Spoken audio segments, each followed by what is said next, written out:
A very, very special guest here today, and I can't wait to tell you about him. He was in our morning class today, and he's such a prolific speaker and meditator. I think you'll really enjoy his experiences with Raj Yoga meditation over 30 years, and also his experience in putting this book together called I Know How to Live, I Know How to Die. And author Neville Hodgkinson spent 5 years with Dadi Janki. Some of you may know Dadi Janki. She is the head of the Brahma Kumaris, and she has been tested to have the most stable mind in the East and the West by scientists. So Brother Neville spent time with her, collaborating with her for this book. And Neville is a writer and journalist. He's worked as a medical and science correspondent with several national newspapers in the UK, including the Sunday Times, the Sunday Express, and Daily Mail. Neville's first book, Will to Be Well, The Real Alternative Medicine, was one of the first to describe the intimate links between health and happiness in terms of modern scientific findings. His interest in mind-body medicine led him to take up the practice of meditation and spiritual study in the 1980s. And he's been a student since then. He's currently chairman of the Janki Foundation for Spirituality in Healthcare, a UK-based charity. With that, let's welcome Brother Neville onto the stage. Here I am again.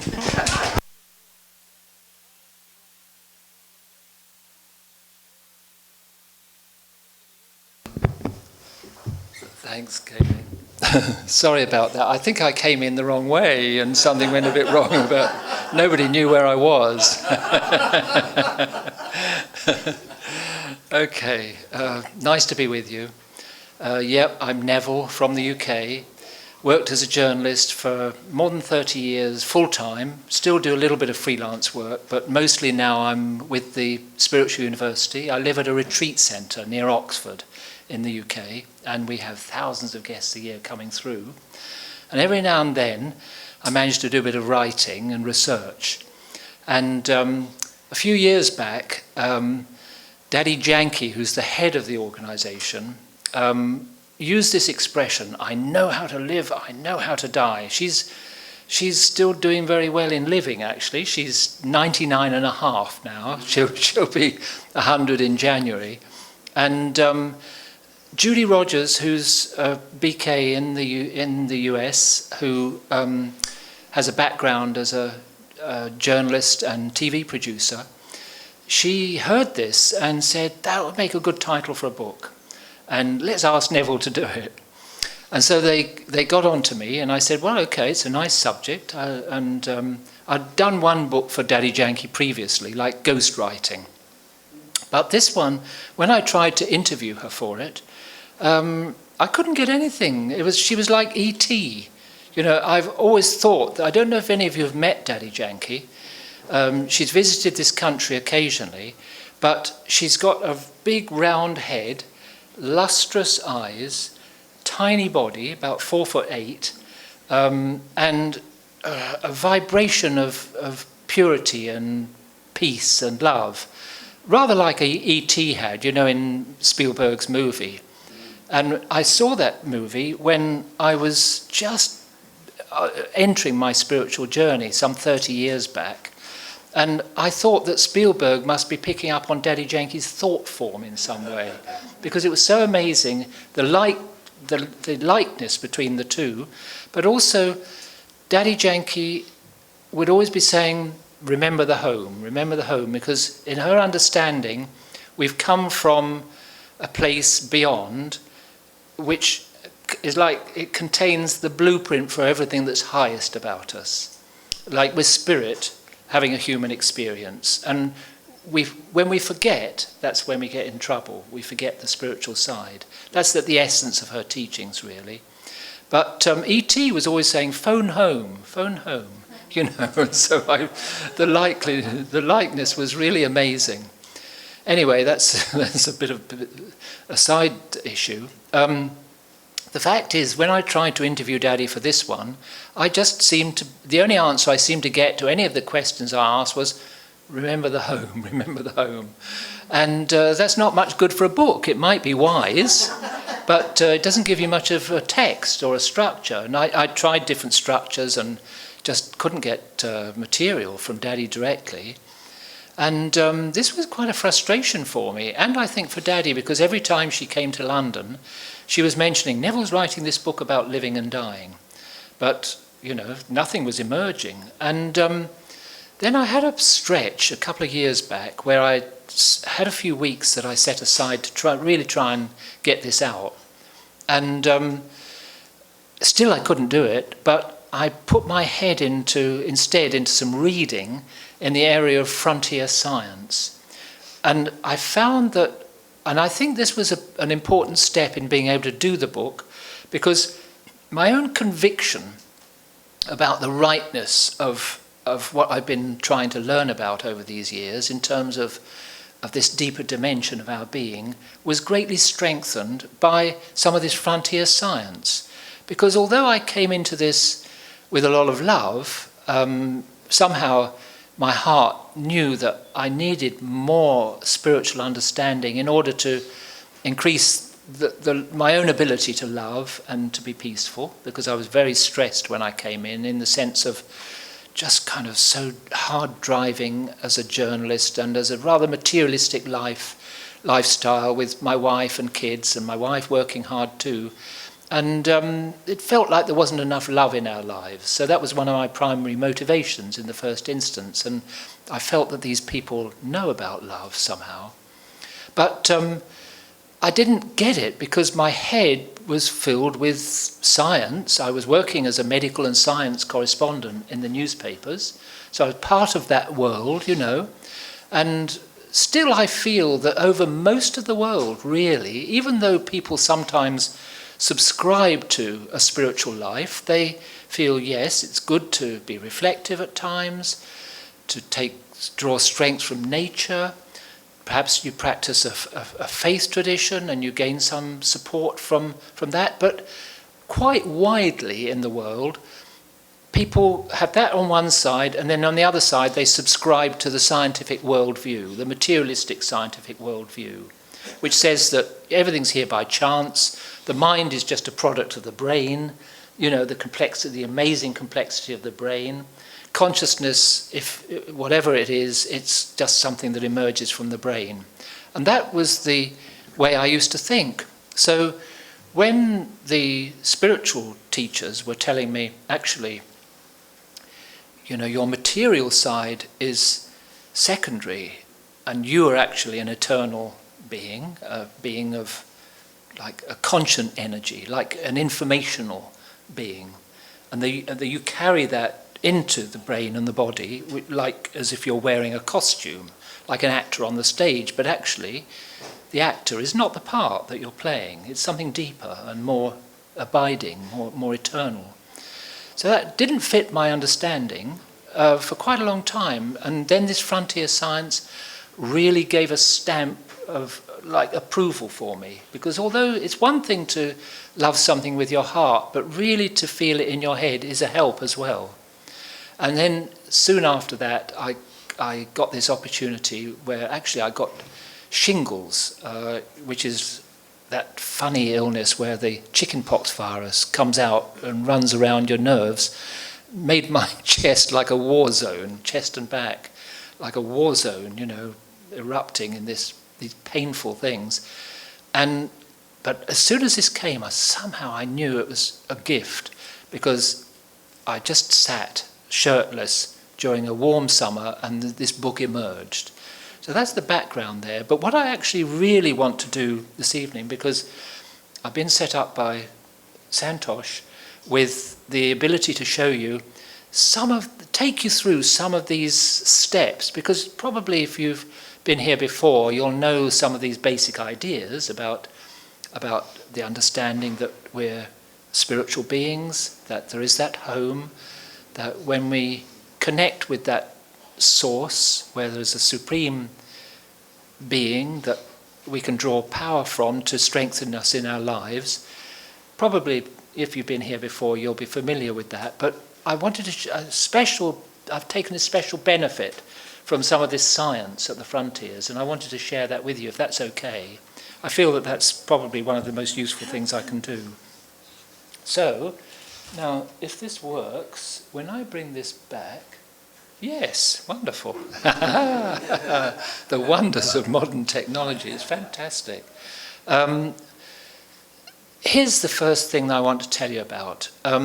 You're probably familiar with the near-death experience, as they call it. It's when, thanks to modern resuscitation techniques, someone may die clinically. They may be gone for minutes, sometimes even for hours, with modern techniques of some units that cool the body while they do some emergency surgery, and you've died, but they can bring you back. And very commonly, well, quite commonly actually, individuals who have gone and come back like this recall an amazing, consistent experience of going into a different realm where they are fully aware that they are still alive, so to speak. They're not alive here, but they're conscient. They know themselves as conscious entities. They're still very, very aware of that. Moreover, when they go kind of deeply into this experience, there's a very joyful aspect to it, where they speak of entering a wonderful realm of love and light and peace, and they feel that they're part of a whole in some way, even though they're a unit of consciousness themselves. And one of the best sources of information about this that I've read is a book called Consciousness Beyond Life. I read and researched this at that time a couple of years back when I was trying to do the book on living and dying.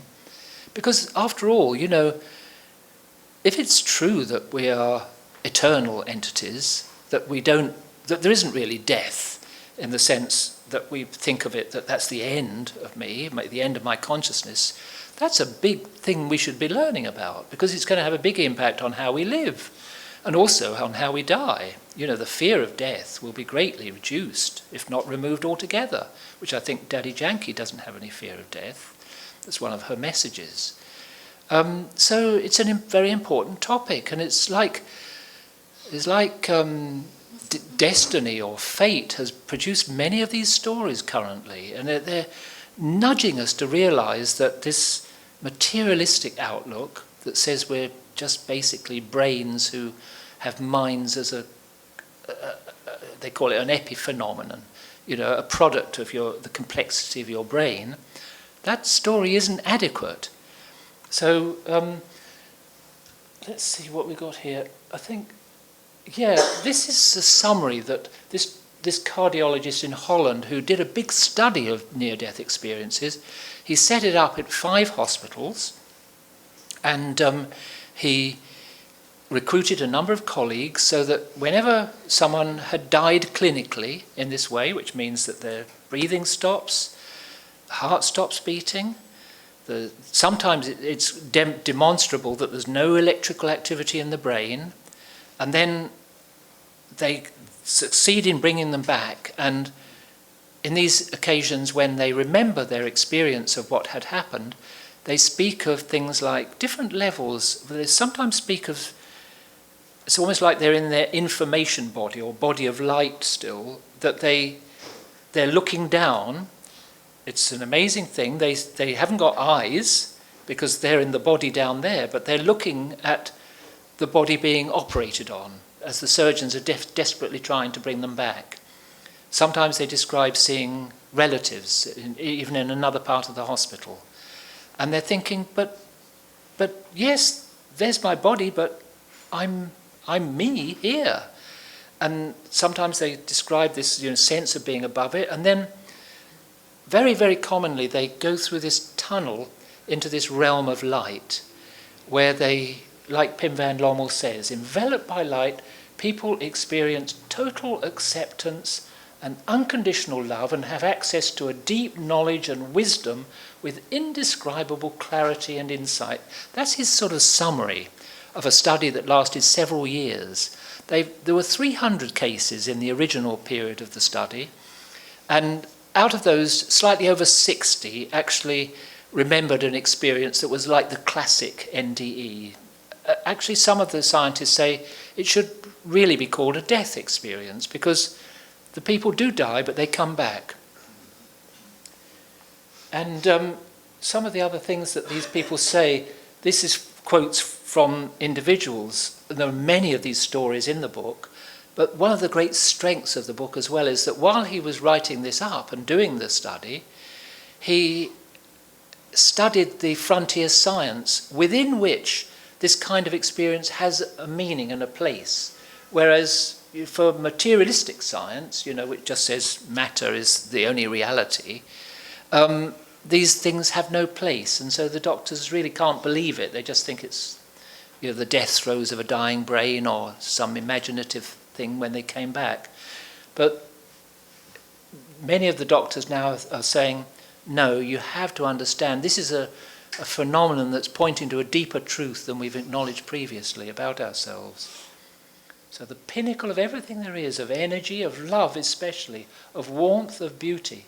And another one, it seemed as if time and distance didn't exist. This is important because what's emerging in this new science is that space-time, the 3 dimensions of space and the one of time that we're familiar with, is really like a stage or a theatre of life in which we, as units of consciousness, play these parts. As souls, as spirits, we play these parts here on this stage.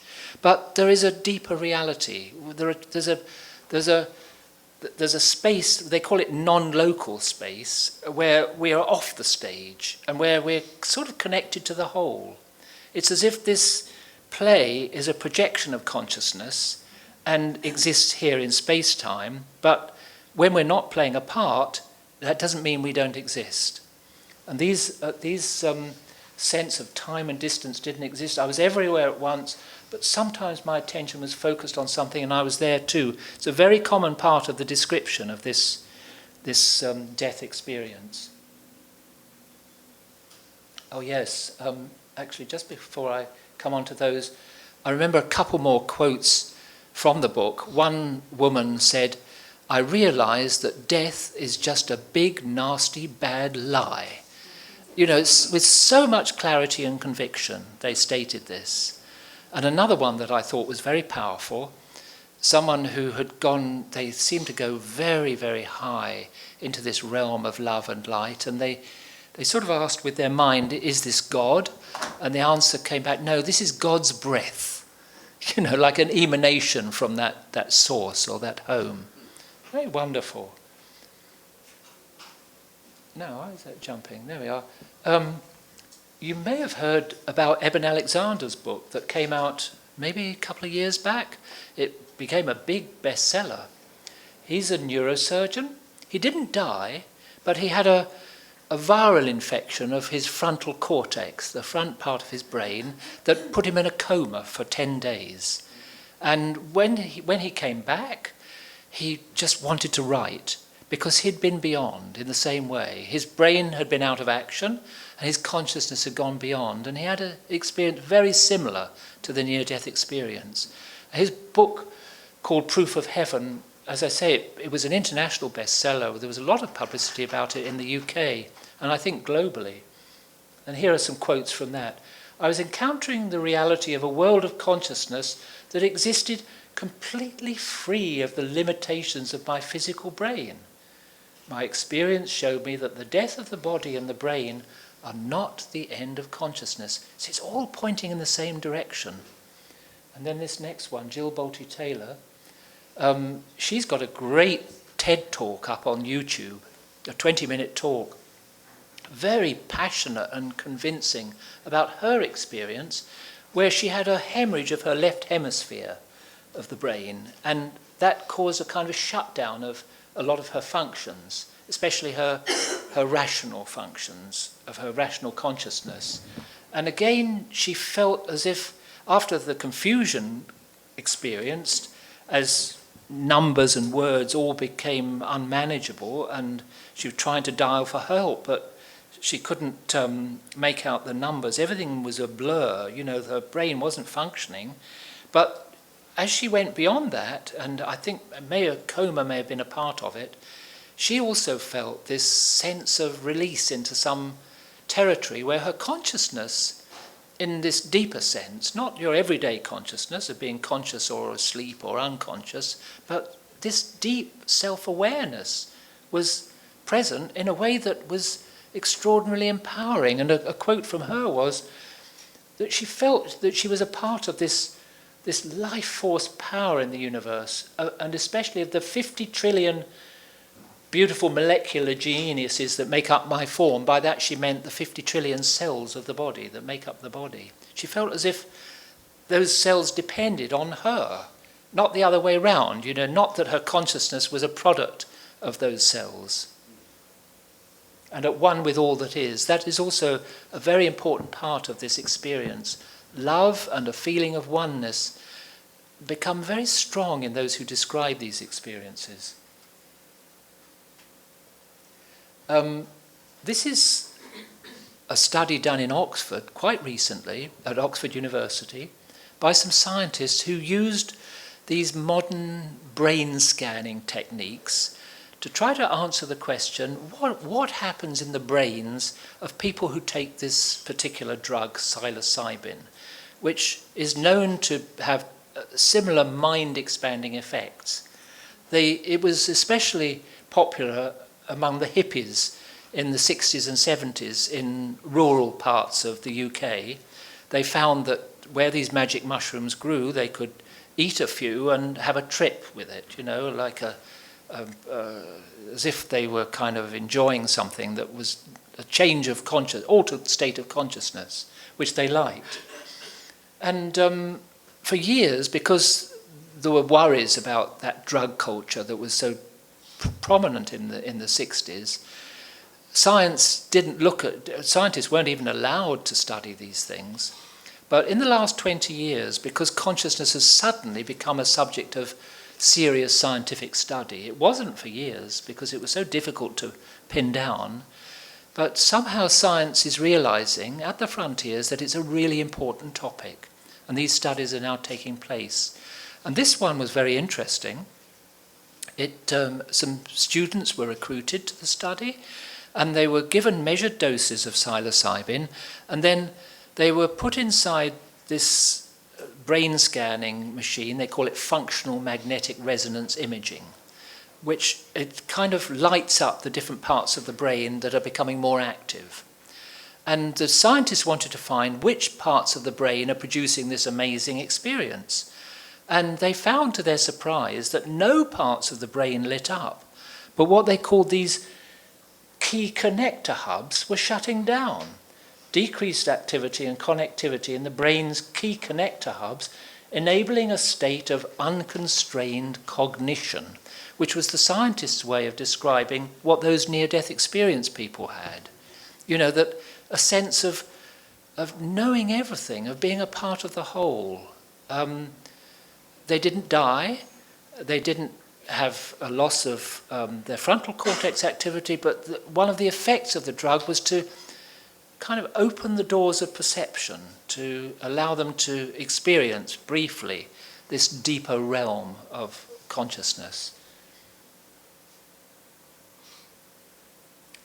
So there's more and more, because of these studies and because of many other things that have been understood for centuries, but modern materialistic scientific worldview didn't accommodate them. Things like telepathy, things like remote healing, things like clairvoyance, when people have been able to diagnose others at a distance or see scenes that are distant. Often there's a love link where, say, someone's in trouble and even thousands of miles away, a person who's close to them will know and will contact them. These have all been clues about this deeper dimension of reality, but they've been written off as kind of just odd by materialistic science, but they're coming into the realms of respectable study now. And this Bernardo Kastrup, he's one of the scientists who's looked at this. He says that yes. He asked the question, is consciousness a byproduct of brain activity? Which is what orthodox neuroscientists, most of them, will still maintain. And he says, well, definitely there's a case. Obviously, your consciousness is definitely affected by brain activity. So, you may be experiencing some wonderful scene outside of you. You may be listening to a fabulous piece of music. All sorts of things that may reach you through your senses. You might be in a war zone and feel a lot of fear. Your consciousness is going to be affected by what is reaching you through the senses. Definitely that's the case. You can be hit on the head with a hammer. You may become unconscious in that conventional sense. An anesthetic can make you unconscious, again in that conventional sense. But his argument is that, well, first step, there are plenty of instances where the correlation, that link, isn't there in a spectacular and repeatable way. And these studies I've been citing are all examples of where consciousness of a very ordered and beautiful kind is present, even though the brain is disordered or non-functional completely. So as he says, we have to find another model of reality. Then he answers this another angle on this. Okay, so what's going on then? There are times when we are unconscious. There are times when people have had these experiences, these near-death experiences. Or rather, there are, in the studies of the near-death experiences, some people who have died and then been brought back don't describe these wonderful things. Actually, in Pim van Lommel's study, which was very carefully done, out of 300 of these cases where people had been resuscitated after death, only just over 60 of them described a classic NDE. That's still an amazing amount. And there are thousands of these cases from across the world now. But you have to answer the question, well, why doesn't everyone get this if this is the case? And again, what Kastrup says is that what we refer to as periods of unconsciousness, which could be from sleep or from an anesthetic or whatever, it may just be that during that period, your conscious awareness continues, but you are separated from the brain in such a way that you don't, when you come back to your ordinary everyday consciousness, you don't remember what happened while you were gone, so to speak. Do you get it? Is that clear? I think it's a very useful idea because it helps to explain quite a lot of things, actually.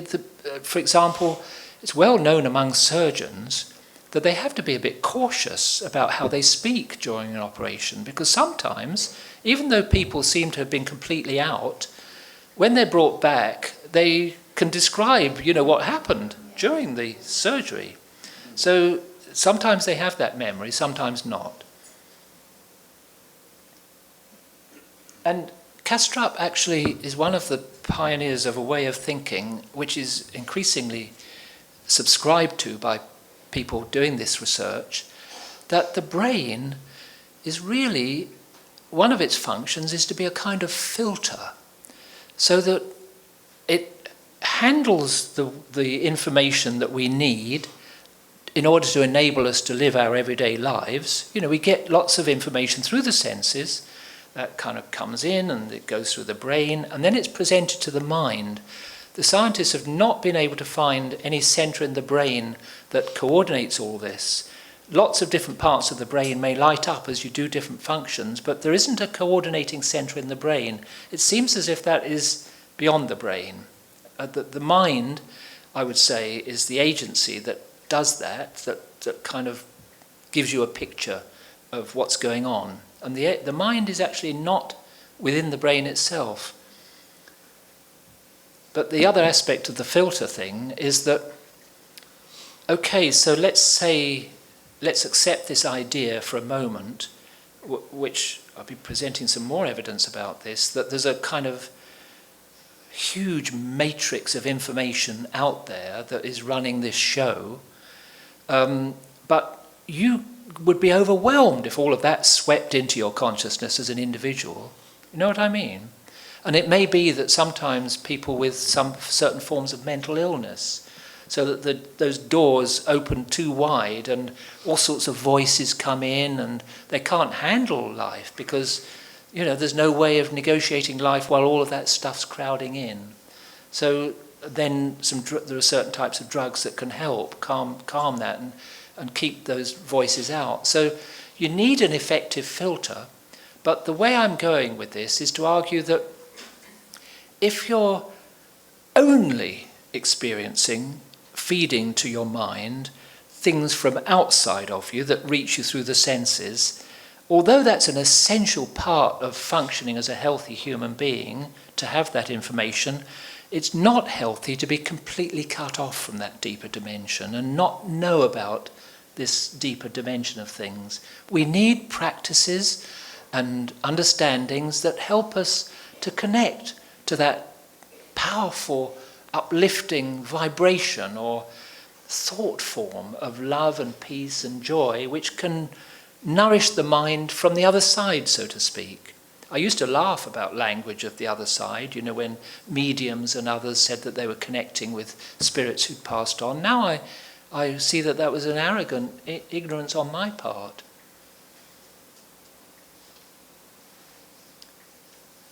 This was one of the quotes from one of those near-death experience people, that they've often... Pim van Lommel's study went on for several years, by the way. He followed them up for 10 years. And he found that very commonly those who'd had this experience changed their lives quite dramatically. They didn't want to live in ways that cut them off from that sense of freedom and joy that they'd known when they were in that other realm.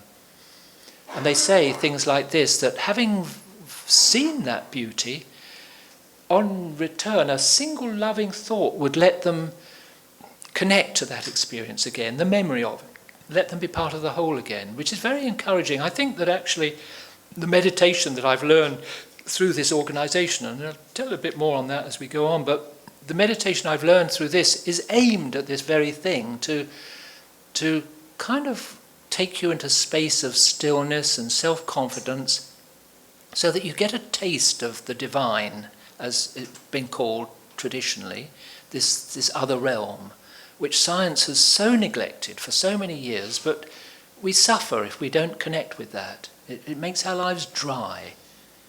You with me on that? Do you know what I mean? Yes, Eben Alexander, that neurosurgeon who was so passionate to write this down after he'd had that 10-day coma. This was his summary. Love is the basis of everything. The glorious truth of truths that lives and breathes at the core of everything that exists or ever will exist. And no remotely accurate understanding of who and what we are can be achieved by anyone who doesn't know it and embody it in all their actions. That's a big deal to embody this in all our actions, as I know, but that's this kind of spiritual journey that I feel I've been on these last 30 years, to try and bring love into my actions more and more.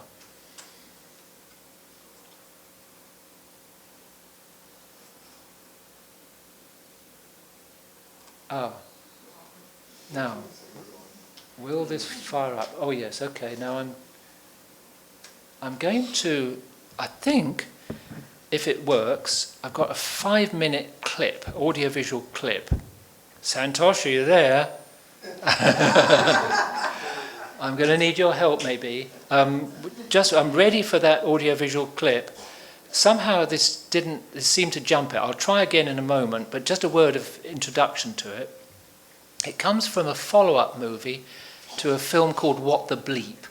You might have heard of that. It was about these new ideas and some of the science associated with them. And in this movie, Dr. Quantum, because quantum theory is one of the areas that are very relevant, Dr. Quantum visits Flatland. Have any of you seen this before? Just one of you, I think. Good, because... Two, sorry. So I hope you don't mind seeing it again for a few minutes. It's very beautiful. It kind of, it's a metaphor for us. You know, we're caught in space-time, and to the extent that we are caught in it. And sometimes it can feel a bit creepy, or it makes us a bit nervous to think about some deeper dimension. I was speaking at a gathering last night and about this, and one person there said they'd had one of these near-death experiences, and they felt really afraid of talking about it because people thought it was so strange. And she was so happy to hear that it was actually part of normal, part of nature. Okay, now let me try. They exist in two dimensions, forward and sideways. And he comes along, he can see into their world as if he's a clairvoyant. To them he would be a clairvoyant because he's in three dimensions. So he looks down on their world and he sees them running around on their streets and in their homes, and he puts his finger down into a junction in their streets, and then they all kind of run away terrified. What's going on? This thing has appeared in their streets and they've no idea where from because they can't see above. And in fact, then he meets a little Flatlander in her home, and when he speaks to her, she's very frightened. Where's that coming from? And he says, I'm speaking to you from above. And she goes, you mustn't use the A word. You can be severely punished for that, And then he says, it's okay. And she comes out, she sees this ghost-like figure, and she says, are you a god? He says, no more than you. I can just see more than you because I'm in this third dimension. And then she says, oh yeah? How do you prove that? And he says, well, for example, you've got a safe in the corner of your room. And of course, to her, in two dimensions, it's securely locked away, but he can see inside the safe. So he says, you've got a will there and you've got some money.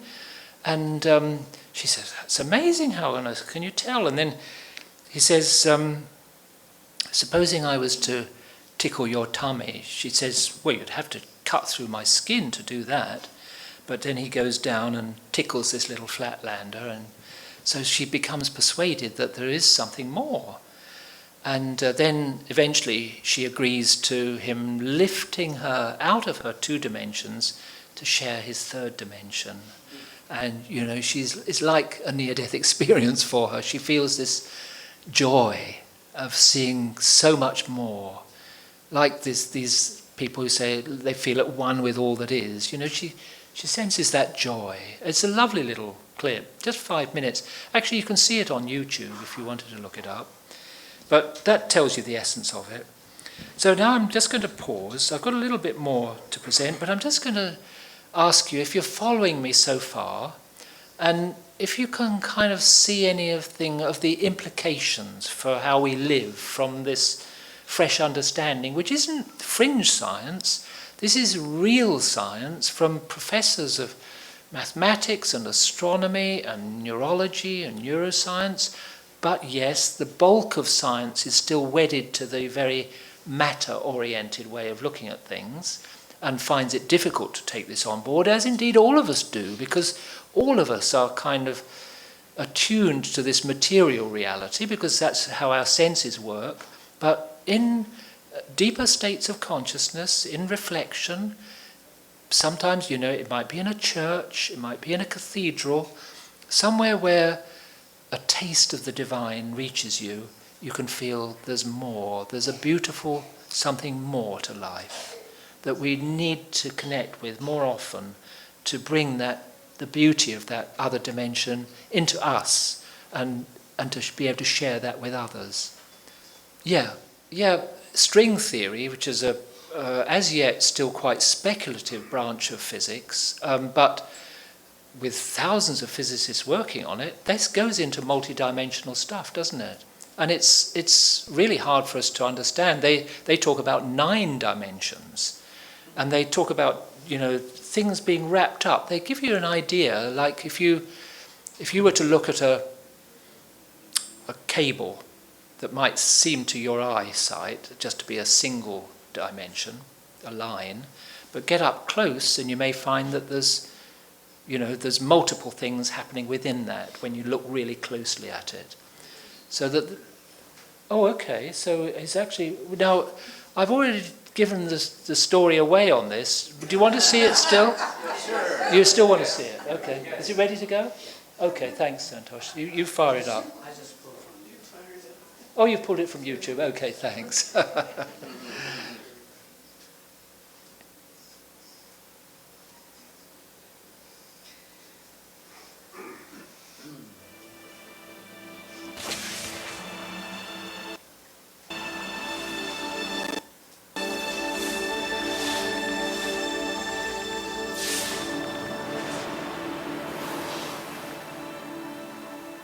Welcome to Flatland, a world of only 2 dimensions. Only forwards and backwards, left and right. In this world, there is no up and no down. I said to Ray, where's Dottie? He said, well, she's out in line. I said, What the bleep is that thing? In this world, the 2-dimensional beings that live here have no concept of 3-dimensional objects. These 2-dimensional Flatlanders have no understanding of cubes, spheres, tetrahedrons, or yours truly. From their 2D perspective, my 3D finger looks something like this. What the bladder does that?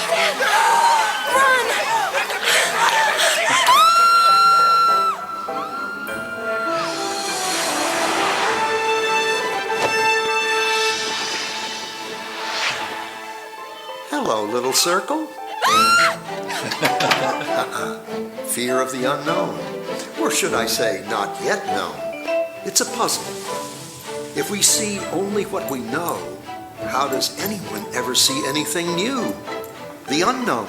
How do we ever get out of our box? Hello, little circle. Don't be afraid. Who said that? Where are you? This is always the tricky part to explain.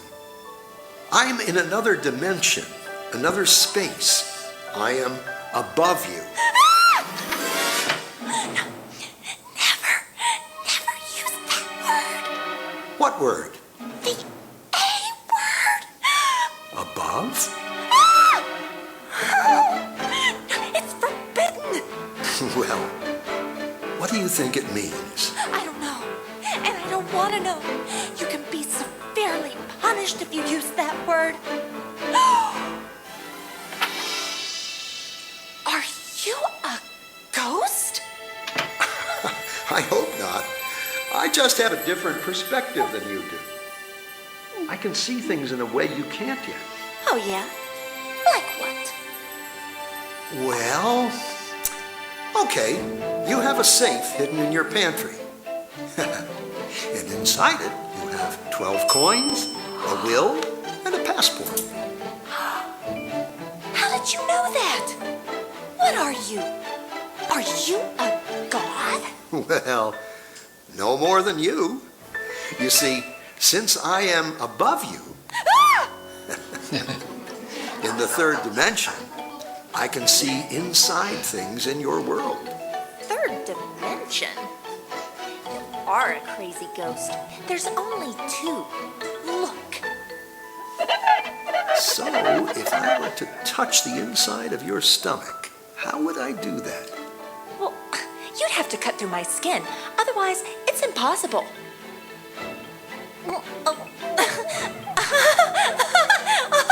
Stop! Ready for more? More what? Dimensions. Oh, Directions. no. Yes, but there aren't any. More? What will happen to me? What will I become? You'd have to become it to know. Okay. Excellent.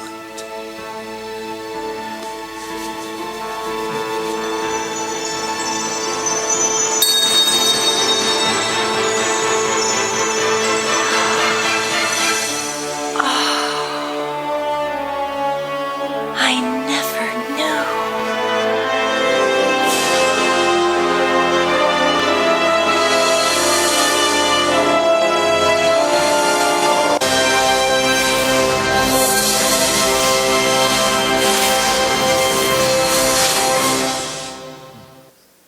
It's beautifully done, isn't it?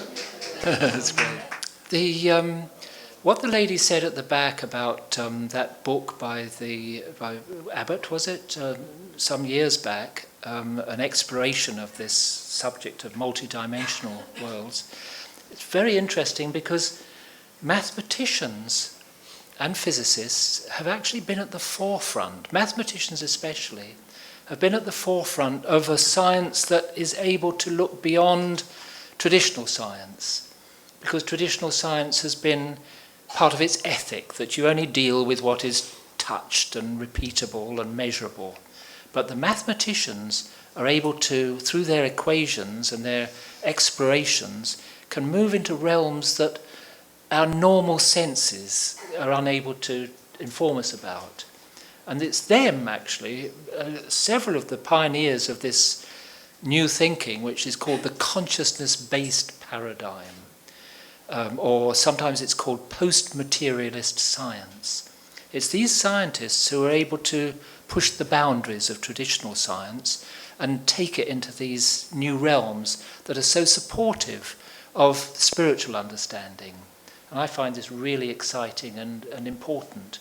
And because we all respect science so much, because it's great achievements, and it's like an international language, which we also like, so I feel that if science continues to give us more and more information about this, with its beautiful methods, then it could bring about a big change in humanity in general, because I feel that we've got so locked into materialism on such a widespread basis, maybe not those of you here, to different degrees. The fact that you're here in this meditation museum may indicate that you've opened your minds to these deeper realities, but many find it really hard to compute that there's this other territory.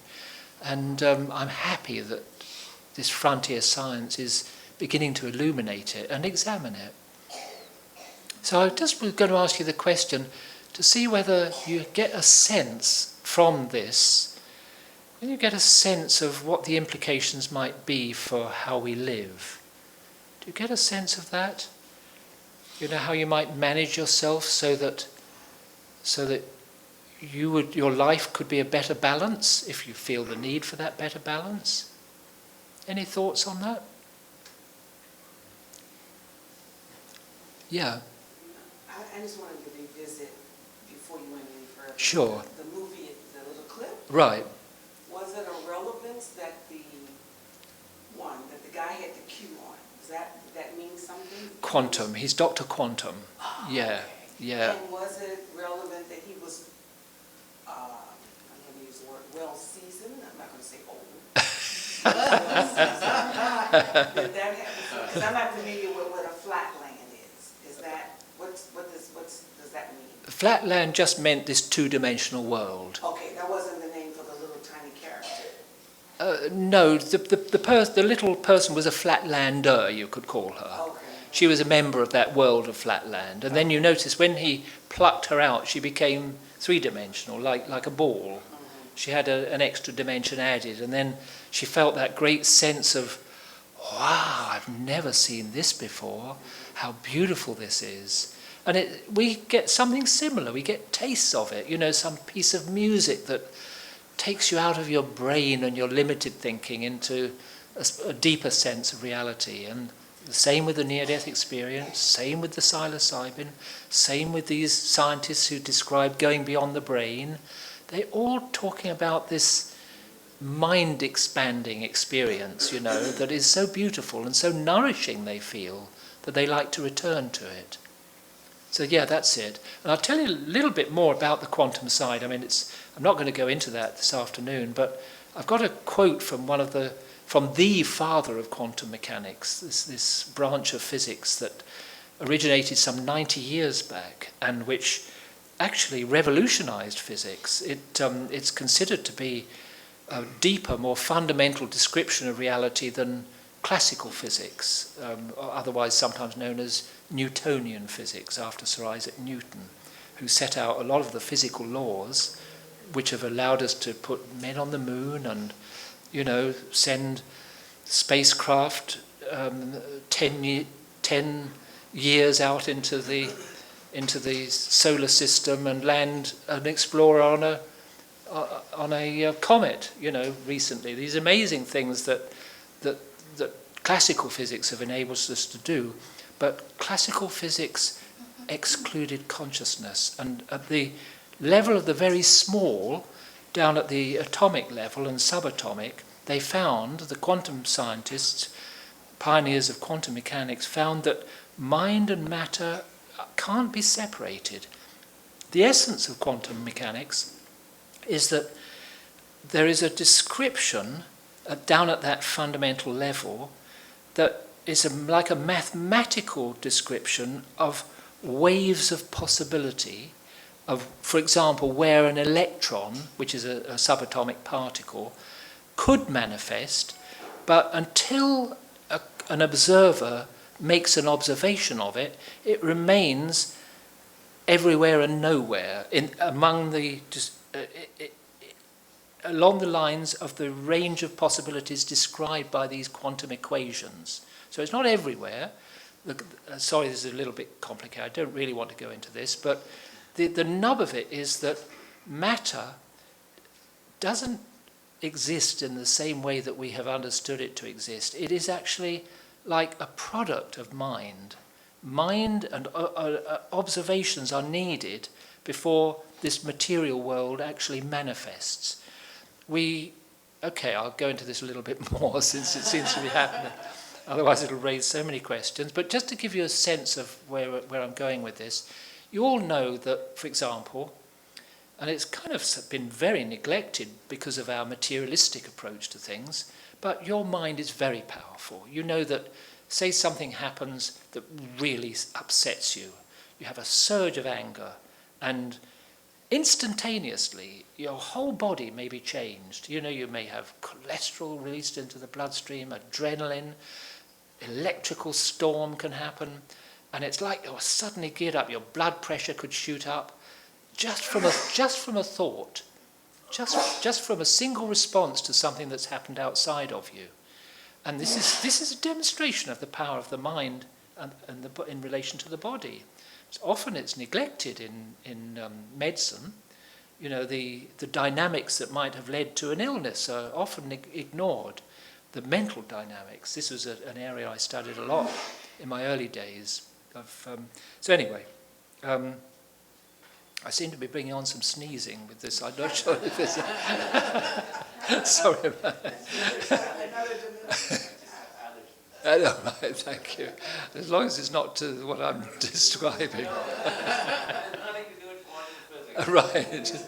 Well, you never know. Right, life science is okay. So this quantum theory actually is part of the picture that is, for 90 years, these guys have been saying we need to look at things in a different way when they made these discoveries. But it's as if we didn't want to, and the world of science said quantum mechanics is great when it comes to describing the mechanics of how we can make things that work at the subatomic level, but the deeper implications about mind, we don't really want to go there, thanks. And a few have stayed interested, but the majority have just taken it as a physical theory. But these deep implications are worth looking at now, I feel, because it's like the dryness that many people feel in this complex world, which is successful materially in many ways, for many, but unsuccessful in terms of really living very fulfilled, joyful lives. Many of us feel this dryness that's come when we seem to have to be running to stand still. You know, we get all this information, but how do we find ways of really finding joy? We're not so good at that sometimes. And these are clues about how we can get that. So, okay, I'm going to just tell you a little bit more. Yes, you know, in essence, this is one of the things I learned from Dadi Janki, this amazing yogi from India who came out of India in 1974, started sharing these ideas. She had nothing when she came, a little bag, a couple of saris, and she slept on a door in a slum in a run-down part of London. And now, thanks to what happened through her, actually, primarily, the organisation that had begun back in the 30s in India, teaching things along these lines, that we're spirit rather than matter, primarily, but that we treasure the body because the human existence is the joy of life. She started sharing these ideas, a few people gathered round her, and now, as I think was said in the introduction, that there's something like 130 countries have centres teaching these things across the world. And I think the reason is that it's the time for us to return to a less materialistic, a more spiritual approach to life that doesn't lead to you neglecting the material side, or it shouldn't. It should actually lead to you taking more care in the material side, more care of those that you have responsibility for, more care of your colleagues in the office, because you become less needy yourself when you learn how to nourish yourself better. Do you get that one? You know, people sometimes think, I remember it used to be said, you know, meditators, where they sit sort of contemplating their navel, you know, this kind of thing. Actually, taking the responsibility to nourish yourself regularly with accessing these things in the right way, not opening yourself to every influence, not that at all, but drawing on the power that can come from that high, elevated reference point or blueprint of what is highest about you. You connect with that, and like these people say, love and peace take you to it, and the more you draw on that power into yourself, actually the more considerate and less needy you become as a human being. You become a better relative or parent or work colleague. This is my experience. It takes time sometimes. You have to sort of turn things around, and love is an important part of the movement. So sometimes you go a little bit crazy, but it's all right. Okay, let me move on. That's how I used to feel. Like this professor had all this information in his brain, but it kind of earths him so much. It's like a chain, as if his brain is him, you know, with all his professorship. And I wasn't a professor, I wasn't an academic, but I had this high-flying job as medical and science correspondent of these leading newspapers, you know, and people thought, God, he must be clever. But, you know, actually all I did was call people who knew about things. But still I had something with this ego, you know, of my role. And that was one of the things that was making me feel so dry. And it's an old understanding. Think less. These lovely little monks, you know, penny for your lack of thoughts, they're saying. It's an old understanding.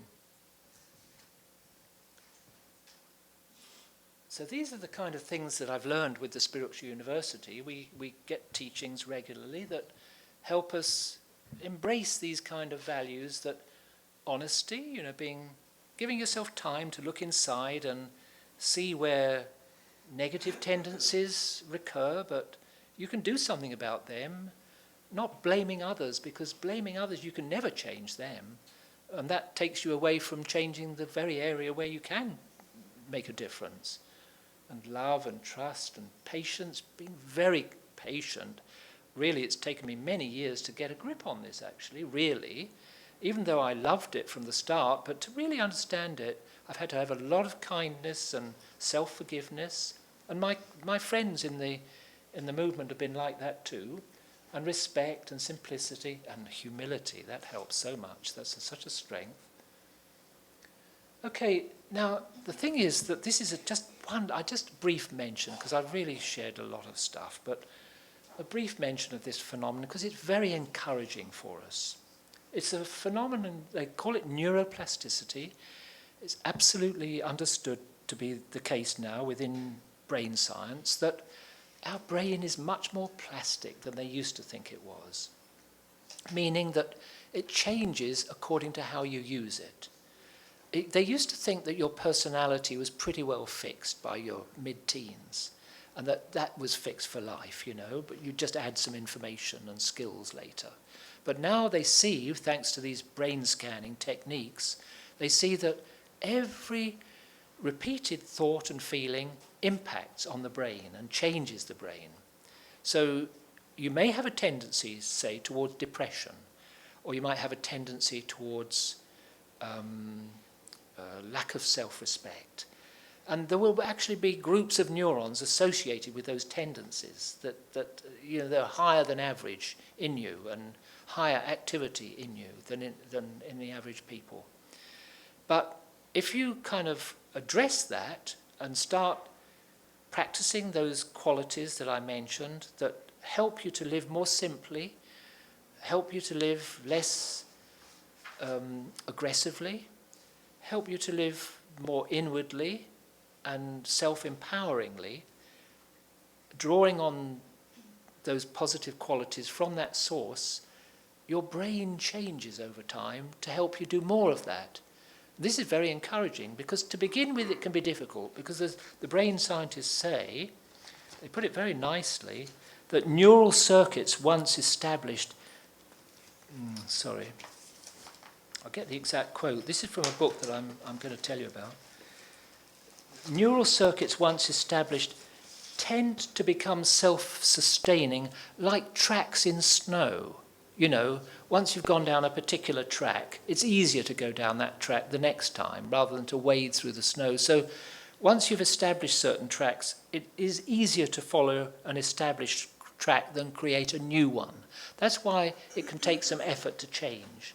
But with attention and determination and with the power of yoga or religion, which means pretty much the same as yoga, to reconnect to the highest, as you do that, you get the strength with persistence to change and lay down some new tracks, some new neural pathways inside.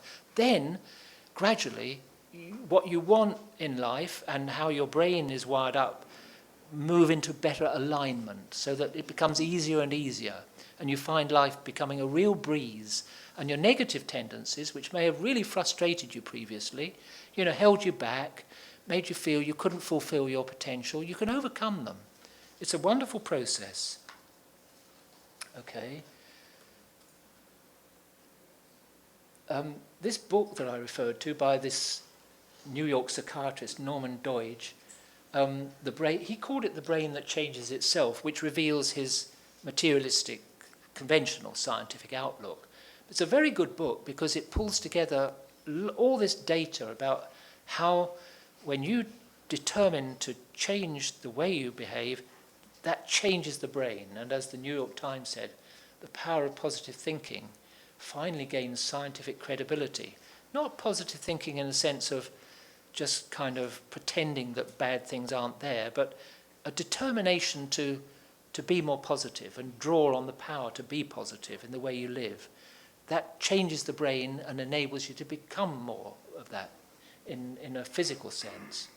As the subtitle says, stories of personal triumph from the frontiers of brain science. How people often with very negative backgrounds, trauma, abuse, actually they've been helped by skilled psychiatrists and others to change the actual brain structures that embedded those traumas and move on to a better life.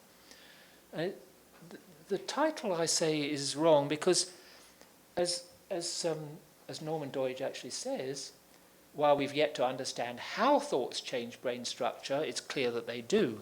They won't find how thoughts brain structure as long as they look for it within the brain. It's not the brain that changes itself. It's you that change that brain when you decide that you want to do that. But you are not your brain.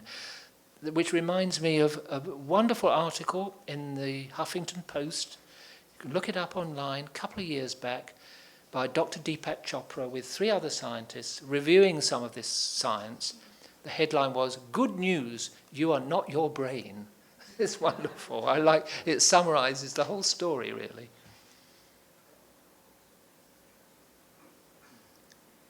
Yes, so this is just something that I mentioned this earlier. There's no center in the brain where things all come together. It's actually in the mind, which is in you, that coming together happens. Now, my last bit of science, which you're probably rather relieved at by now. But this is really important. Max Planck, there's institutes in his name all over Germany and in other parts of the world too. He's the father of quantum mechanics, and quantum mechanics is seen as being the most deep and fundamental theory about the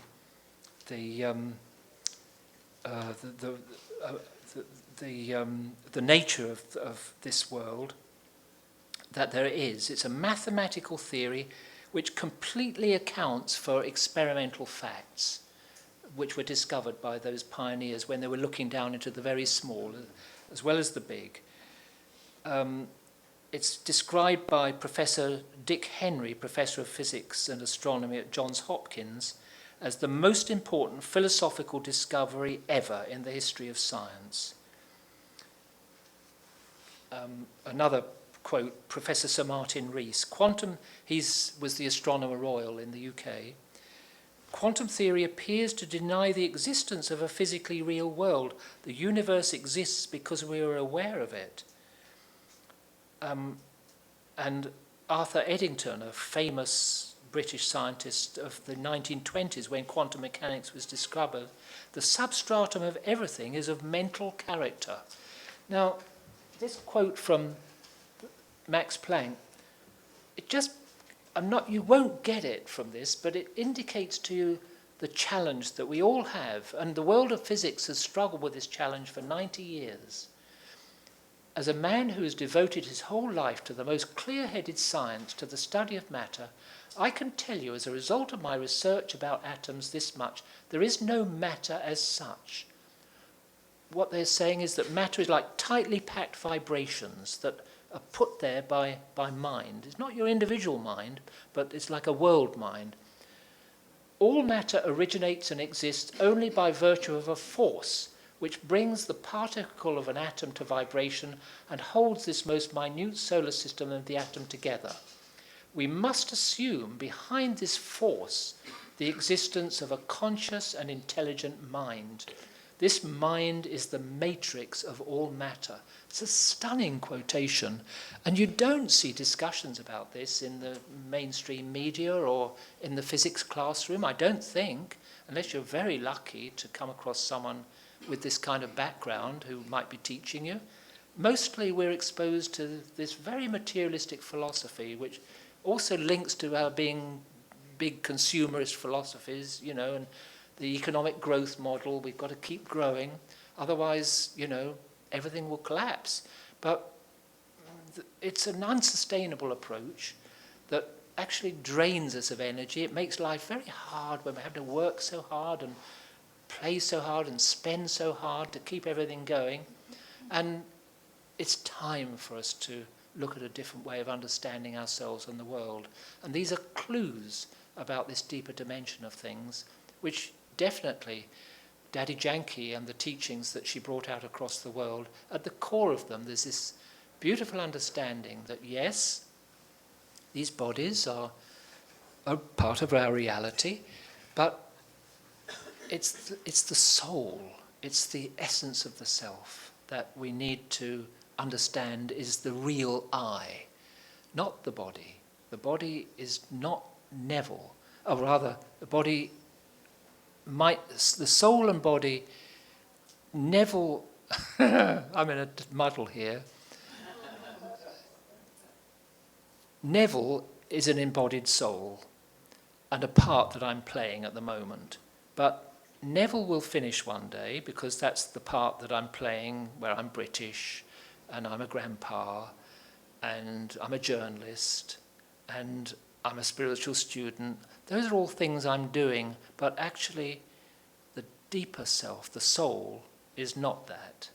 And the deeper self continues when this part finishes, as so much evidence is indicating now. And then there are other associated understandings which we don't need to look at tonight, but you know, it's a beautiful, liberating philosophy. And I invite you, if you haven't explored it further, maybe you already are exploring this, but if you would like to explore it further, it's really worthwhile. It's very liberating. It's tough at times because other people may not understand what you're trying to do. They may regret it when you're no longer wanting to live so externally, so experientially in that outward way, and wanting to know yourself more deeply. But ultimately, my experience is that both relatives and friends come to love you and respect you more if they see you making progress with this improved self-understanding. So thank you very much for letting me go through all that.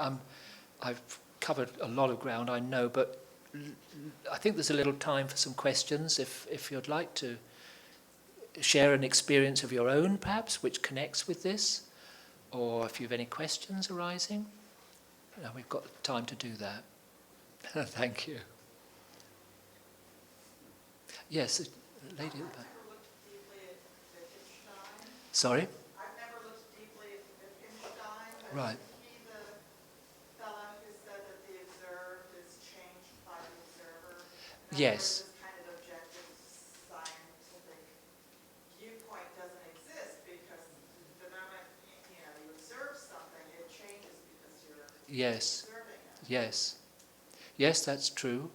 The philosophers and scientists have touched on this, especially in the light of these discoveries at the level of the very small about this interaction of mind and matter. And incidentally, for those of you interested, there's another Dr. Quantum clip up on YouTube which very nicely explains the double slit experiment, which is about quantum mechanics. It's one of the demonstrations of how mind alters the way matter at that level behaves. Even an individual observer is needed to influence the way electrons passing through these two slits behave. It's a very nice thing. If you Google Dr. Quantum double slit experiment, it's a 5-minute thing, and it's very entertaining and nicely and accurately done. This experiment, the double slit experiment, was voted by the readers of one leading physics journal as the most significant physics experiment of all time. Yeah. What's that second word? I didn't hear it. The double slit experiment. Slit, yes. S-L-I-T. Yes. DOUBLE-SLIT. Take a look. It's very interesting, and it relates to the point that you're making that Wittgenstein had explored, as I understand that's right. I haven't read Wittgenstein either. But a number of those pioneers of quantum theory realized this, and they said things along these lines, but it was as if the world just didn't want to take that on board. It amazes me to find that Max Planck had spoken so clearly about this conscious and intelligent mind. He doesn't mean my mind or your mind or Einstein's mind. He means that there is a mental quality to this universe. It's like sometimes it's been called the world mind or the mind of nature, not even God's mind, because in the understanding I've got from the Spiritual University, God has a very specific kind of part as being like a very pure seed of what is highest in us. But the world mind unfolds a kind of movie, moment by moment, that we're all in. And understanding that is really helpful to us and will help us to feel a kind of sense of much greater confidence about where the world is going. Even though things look bad at times, when you get this sense that actually we're in a movie, there's a kind of script to it, and it has its own beginning, middle, end, and a kind of repeating nature, like seasons following one another. You know, the trees don't mourn the loss of their leaves in winter. They know instinctively that has to happen. In a similar way, when you sort of get more of a sense of the whole, like these people speak of when they go off into that non-local space, you feel a deeper sense of confidence about nature, about God, about yourself, and your worries diminish. It doesn't make you inactive. It doesn't make you want to opt out. In fact, it can make you more engaged with the world because you feel stronger. Yes, sir. I've done myself last 25 years this research on the mind matrix, Right. and I just put it a book together. Ah. And it is I call it inner mind, Right. and outer mind, how to bring those balance and how Right. to become healthy, happy, and loving human being. Right. What's your book called? It's called The Simple Solution. The Simple Solution. Right. That makes sense. Yeah. Yeah. Thank you. I spent the entire year 1978 living in England at a school that was all about spiritual studies, studying the works of Gurdjieff, Neuroplasticity, and John Bennett. And do you know John Wilkinson or Tony Blake by any chance? No. They were the instructors. Really? The school. Wow. What was the school called? The College for Continuous Education. Right. And it was we spent 9 months of doing lots of study on cosmology, psychology. Wow. philosophy, What a chemistry, privilege. 3 times a day. So. Wow. Great. Yeah. But that's encouraging, but it's kind of something was still holding things back at that time, wasn't it? But now I feel as if it may be time where this is going to go more mainstream, because things like this manifesto for a post-materialist science, there was a conference in Tucson, Arizona, a couple of years back, less than that, where experts in this field from all over the world came together and produced this manifesto where there are three or four pages where they're saying materialistic science has given us wonders, but there's more, and we need to widen our vision in order to understand about these other dimensions of reality. But you were privileged. I'm sure your life will have been greatly benefited by receiving that early in your life, that education. It's very valuable for children to learn about these things. So, would you say that in developing your book and your exposure to Dadi, that in a sense, Dadi is sort of a Dr. Quantum, yeah, who is helping all of us? Wonderful. But it made me wonder whether she has reacted to your book, and if not, maybe you could compare the philosophy of BK with what you've described so far. I love that. That's never occurred to me before, that she's my Dr. Quantum. I really like that. I would say yes.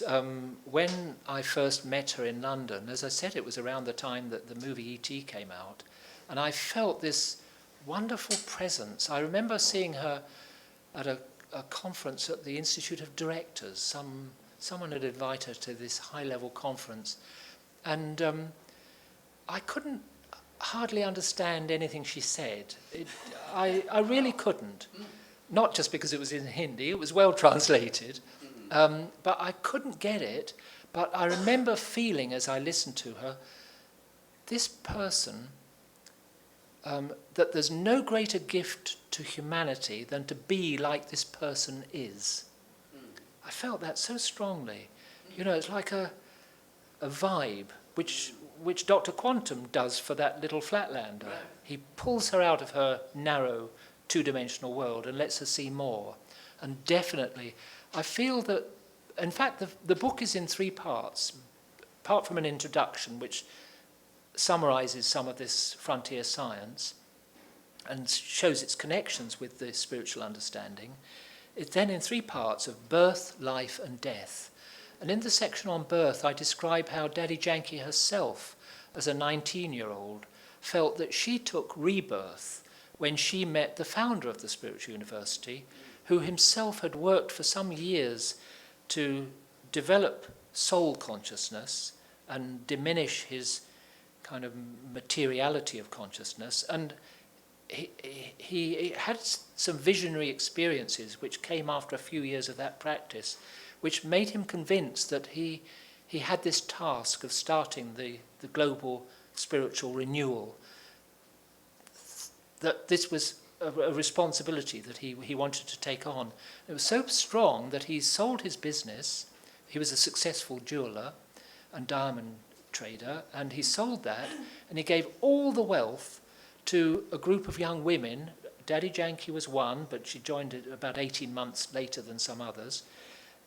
This group of young women who became like a core group that were entrusted with working with these ideas and practices and understandings so that they would become emissaries of this understanding and this light, this divine light. And it was very successful. They lived like a closed order for 14 years, about 300 of them, only 3 or 4 men, funnily enough, but mostly women. It was part of the founder's inspiration that women might be able to understand this more quickly than men. Men tend to, their speciality tends to be more like focus, more blinkered, if you like, like my understanding. Like I still enjoy things very much if I can really get to grips with, a narrow vision, but understand something specific better. But and my company, my family, my nation, my religion, men have always had these leadership roles with defending a section. But the feminine consciousness is more all-embracing, and it was part of his inspiration that women would get this quicker. And they did. These 300 really worked with this intensely. For 14 years, they were funded by his wealth and a few families that came into it as well.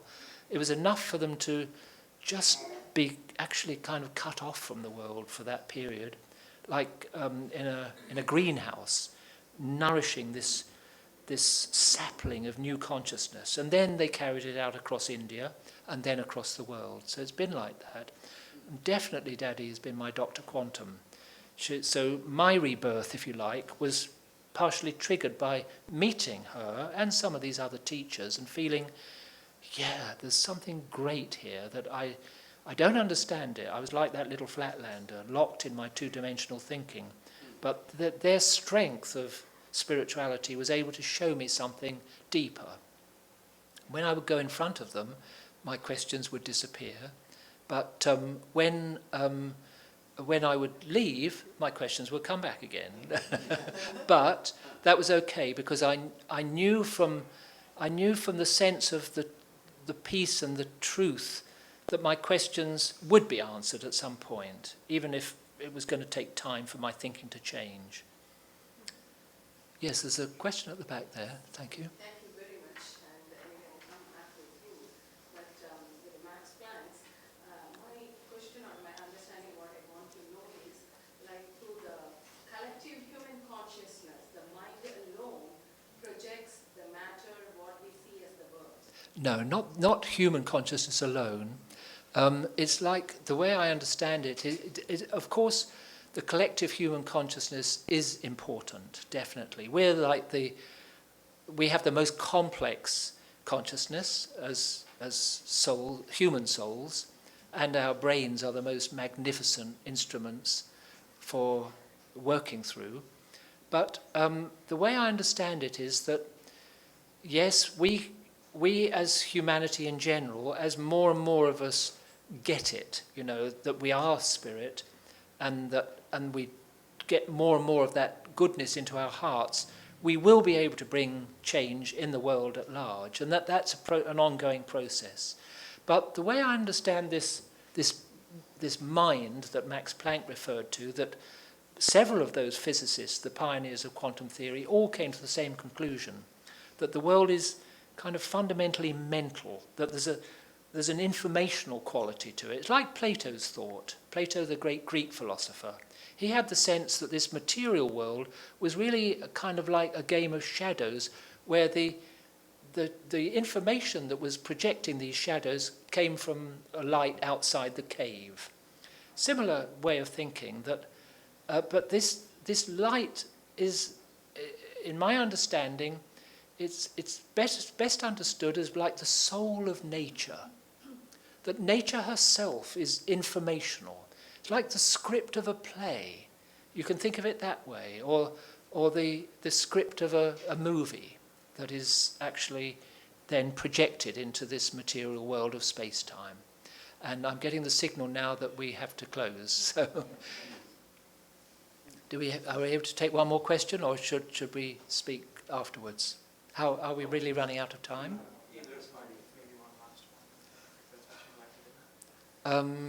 Would either of you like to toss up? Who's going to have the last question? There's two people. Is it a quick one? We could take both. Okay, should we chat about it afterwards? Okay, thanks. Lady there? My question was just as you talked about your rebirth. Yeah. What kind of changes did you make in your external life? Yes, yeah, that was actually, there could be a long answer to that, but I better make it short. If you wanted to know the detail, there's a hilarious book about this, which my younger son wrote. It was published just about a year back, and it's called The House is Full of Yogis. And it's about his childhood, when he was 12, when his dad suddenly went spiritual and wanted to be spiritual but didn't really understand how. So I was constantly falling flat on my face. I was constantly trying to do things through external things, like trying to sit in a beautiful lotus posture, but I just got repetitive strain injury in my knees, everything went wrong. But I wanted it, and is very kindly and very, very funny about those changes that happened in the household. There were quite a lot, and yeah, it was a good game. Can you give a couple of highlights of those? Well, I would actually, one thing that really helped me, and I didn't do it for moral reasons, I was told by the sisters that if you I was quite a meat eater previously, they told me that if you switch to a vegetarian diet, that will help you have even better experiences in meditation. So I thought, okay, let me try.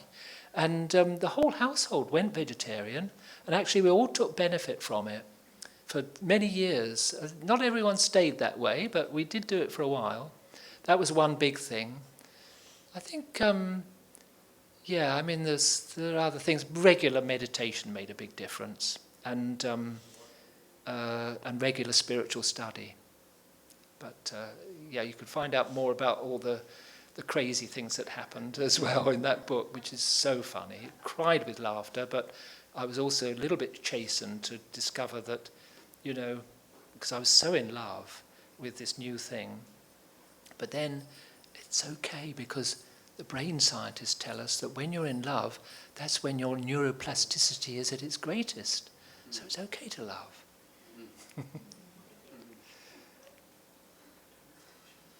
We're going to finish with a meditation, okay? Is Jenna would like to lead that? Is she here or is she gone? She's. Oh, right. A tape, you mean? Okay, we're going to have a guided meditation to finish. Thank you. And thank you all very much for your attention. It's been really nice to be with you.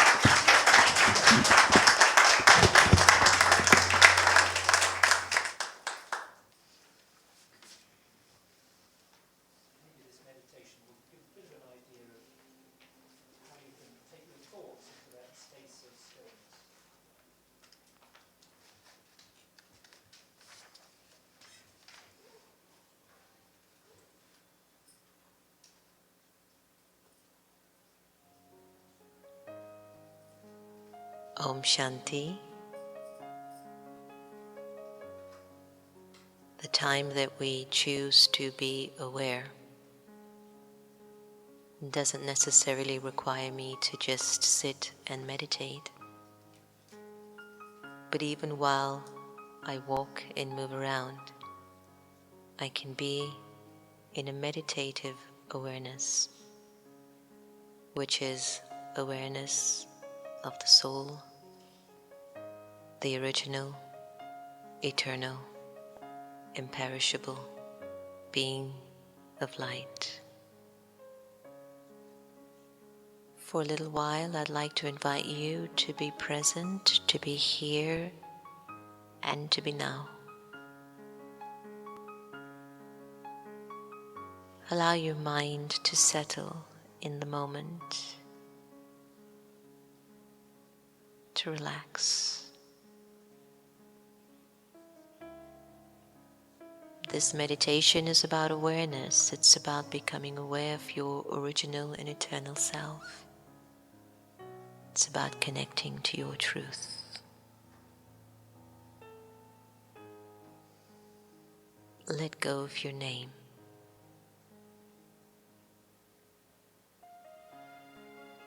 And observe yourself feeling nameless.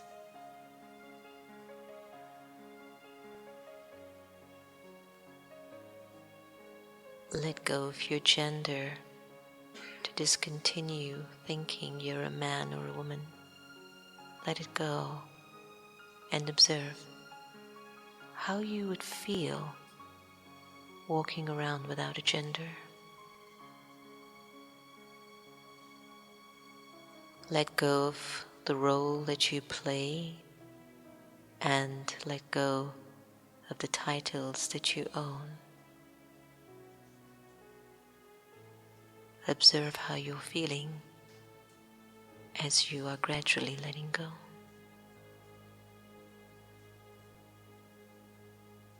Let go of your religion and put it aside just for now.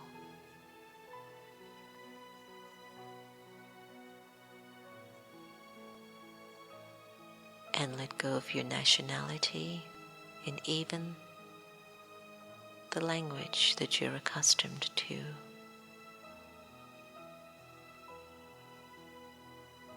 Imagine you have no name, gender, role, title, religion, nationality, or even a language.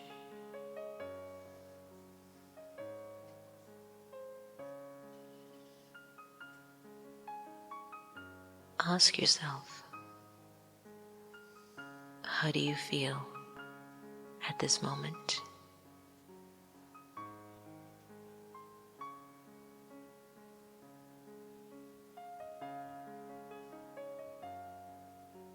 And in this feeling, who would think of you and who would you think of?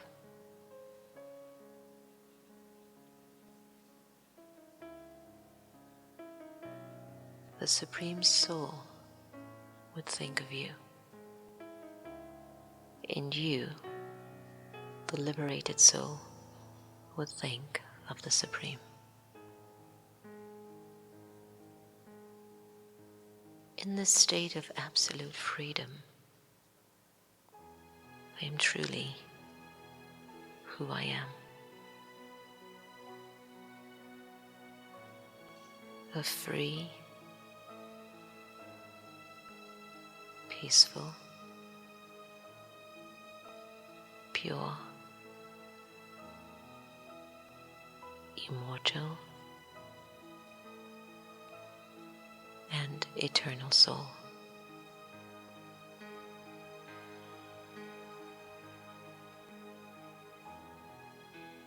Allow yourself to just be absorbed in this awareness.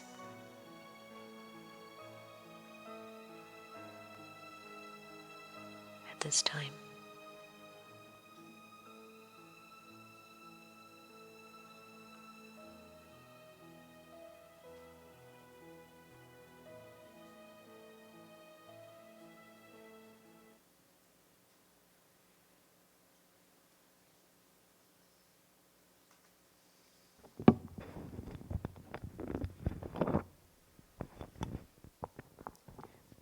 Om Shanti. Thank you, Brother Neville. That was a wonderful, wonderful session. Wasn't it great?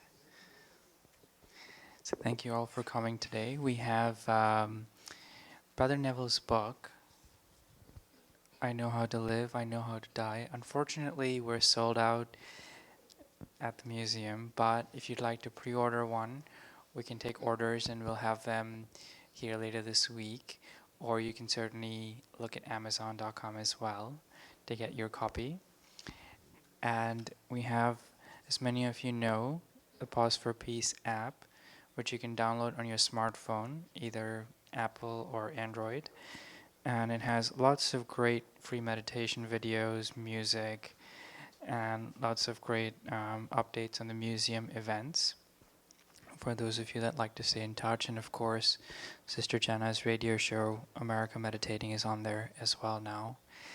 And we have the CD called Off the Grid and Into the Heart by Sister Jenna, as many of you may know. It's a great meditation CD for those of us that are on the go, that live very active lifestyles. And as you all, some of you may know, we're a non-profit organization, and so we certainly appreciate any voluntary contributions you'd like to make. Contribution boxes are by the reception, as well as in the shoe area. Thank you so much for coming again, and Om Shanti.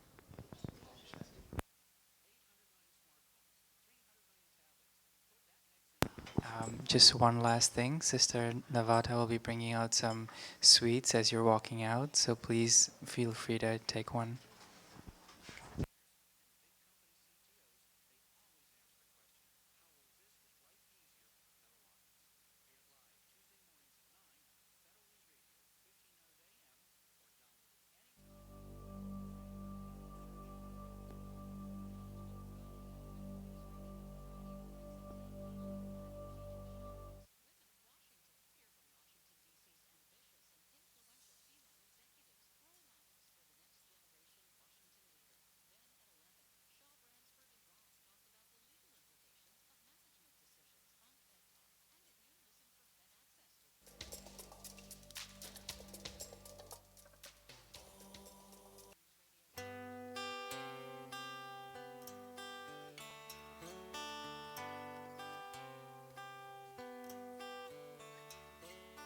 Where do I go with all these feelings and all these faces and open doors when everyone else seems so serene and I just feel so insecure?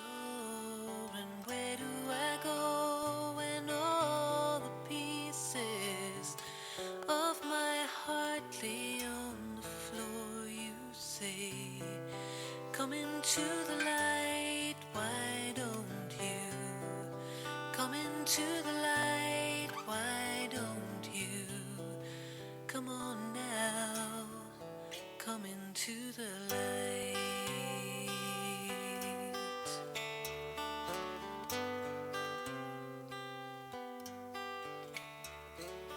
Where do I go with all these memories and all these bags filled up with shame?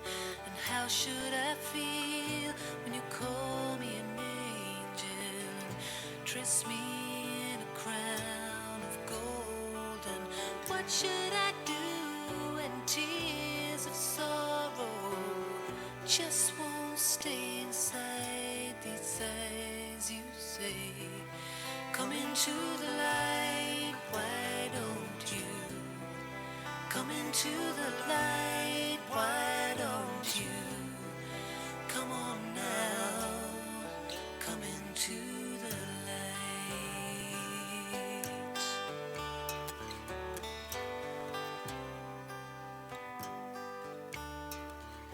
What should I do when a gentle-handed reaches out to take my own? And how should I feel when tears of joy, they just won't stay inside these eyes? And what will I do when I start to love you and really trust